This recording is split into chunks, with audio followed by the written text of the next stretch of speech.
Assalamualaikum warahmatullahi wabarakatuh mga bibiyak. For today, ang video po natin ay ang preparation para po sa aking baby boy. At heto na po ang simula ng ating video. Nasa loob po kami ng sasakyan para ihatid ko sila doon sa Haji Saleh Kalaing Elementary School. Dahil dumating na po kami, ay tinulungan ng kanyang dalawang pinsang babae na ipasuot sa kanyang damit pang graduation. Yan ay ang toga. Ganito pala ang feeling ng isang magulang kapag nakikita niya ang kanyang anak. Sobrang excited po ako dito. Yan, gwapo ka rin bata. Nagmana ka sa akin, pero second ka lang sa akin dahil ako ang tatay mo. Kaya mas gwapo pa rin ako sa'yo. Diablo buwang. At ngayon, kumukuha na ng diploma. Yan, nagkipagsekhan na sa kanyang mga teacher at sa mga bisitang Diablo buwang ng mga teacher dyan. Picture na natin yan. Bata, hindi mo lang alam na tuwang-tuwa ang Diablo buwang tatay mo rito sa panonood sa'yo dahil sa graduation mo.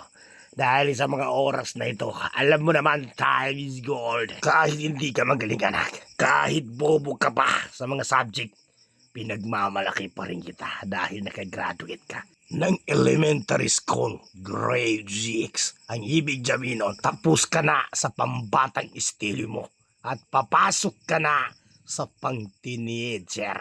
At ipagdarasal natin na sana tuloy-tuloy ang iyong pag-aaral at sana ay makatapos ka kahit hindi ka magaling. Dahil hindi basihan ang galing. Tandaan mo, hindi lahat ng magaling ay nakapagtapos ng pag-aaral. At hindi lahat ng magaling ay nakakakuha ng magandang trabaho. At ito na, farewell song na ang nagjablong graduating na ito. At nagsama-sama na ang mga teacher para magpa-picture. Haji Saleh Kalaing Elementary School. Kitang-kita ng aking dalawang mata ang labis na tuwa at labis na lungkot ng mga teacher dito dahil mag-iiwalay na sila ng kanilang mga pupils. Dahil closing, alam ko yan. Alam ko kung ano ang nararamdaman ng nag-graduate. Malungkot at masaya. Malungkot yan dahil maghihiwalay kayo ng crush mo. Maghihiwalay kayo ng kaibigan mo. Kaya pauwi na ang Diablong buwang na baby boy ko. Paalam, paalam, paalam na po. Tapos na ang grade 6 at graduation na kayo.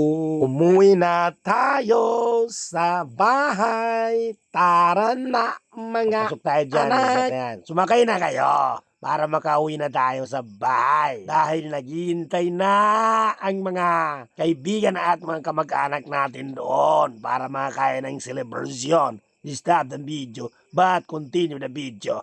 Ito na ang ating video. Nandito na po tayo sa bahay. Nandito na po tayo sa ating trapal barong-barong. May mga balong-balong pa dyan. Ayan. Nandyan na. Nandito na po tayo. Pipicture natin si anak. Paano kaya natin pipicture yan? May mga tao sa unahan na distorbo naman ito. Nandyan din si Baylulang, ang pamangkin. Si Lolo, ayan, at saka si Tustas, Tots, at saka si Bayan. Picture mo na. Pero, parang meron akong napapansin dito. Bakit kaya hindi ba nailagay dito ang mga coke? Bakit hindi ba nilatag dito ang mga inumin? Yan, pero magpa-picture muna ako dyan. Kasama siyempre ako dyan kasi ako ang Diablong tatay ng Diablong batang to. Pero pagbigyan natin ang araw na ito para sa inyong dalawa ito. Sa aking pamangkin na si Luna.